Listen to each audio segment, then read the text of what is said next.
ব্যবসা নিয়ে যাবেন সিরিয়ায়, মুহাম্মদ বায়না ধরে থাকতে কাফেলায়। কেমন করে ফিরিয়ে দেন ভাতিজার আবদার, ছোট্ট মুহাম্মদকে করেন সঙ্গে কাফেলার। মরুর বুকে রৌদ্র আগুন যাচ্ছে পড়ে কায়া, একটি ছেলের মাথার উপর কেবল মেঘের ছায়া।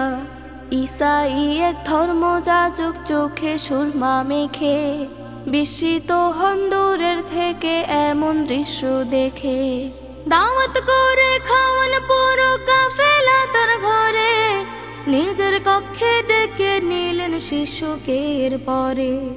নানান রকম প্রশ্ন করে বিস্মিত হন খুব, যারা গমন বার্তা খোঁজে পশ্চিমে এবং পূব। বাইবেলে যার বর্ণনা এই তারে তো ইঙ্গিত, নবুয়তি মোহর দেখে হন তিনি নিশ্চিত।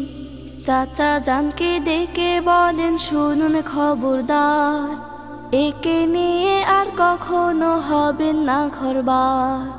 সিরিয়াতে না গিয়ে যান আপন দেশে ফিরে, ইয়াহুদিরা টের পেলে ফেলবে তাকে মেরে।